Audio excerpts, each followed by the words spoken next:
High বন্ধুরা বন্ধুরা দেখো আমার কিন্তু এই আশফল গাছে খুব সুন্দরভাবে বোল এসেছে। এই প্রথমবার বোল আসলো। দেখো কত সুন্দর, অপরূপ সুন্দরভাবে বোল এসেছে, গাছ ভর্তি হয়ে বোল এসেছে।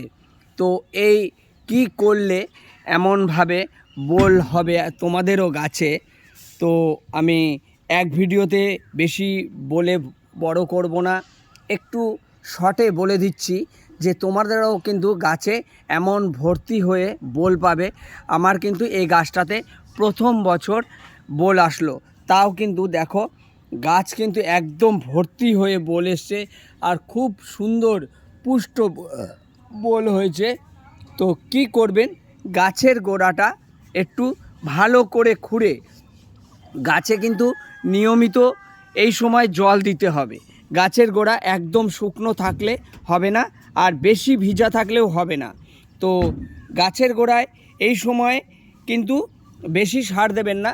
শুধু কি সার দিতে হবে, যে আমাদের যে জৈব সার কিচেন ওয়েস্ট থেকে যে জৈব সারটা তৈরি হচ্ছে, জৈব সারটা গাছের গোড়াটাকে ভালো করে খুঁড়ে, গাছের গোড়া থেকে মোটামুটি 1 ফুট দূর থেকে ভালো করে খুঁড়ে, তাতে মোটামুটি 4 থেকে 5 কিলো কিচেন ওয়েস্ট থেকে যে জৈব সার তৈরি হয়, কিচেন ওয়েস্ট থেকে জৈব সার, সেই জৈব সার দেবেন।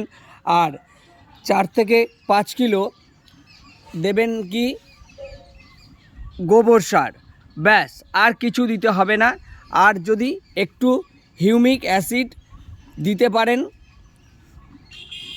1 লিটার জলে 2 ml করে দিলে আপনাদেরও গাছে কিন্তু এমনভাবে বোল আসবে। আর বলে স্প্রের ব্যাপারটা আমি পরবর্তী ভিডিওতে বলবো। একটু জল স্প্রে করে ধুয়ে দেবেন। এই সময় কিন্তু কোনো কীটনাশক দেবেন না।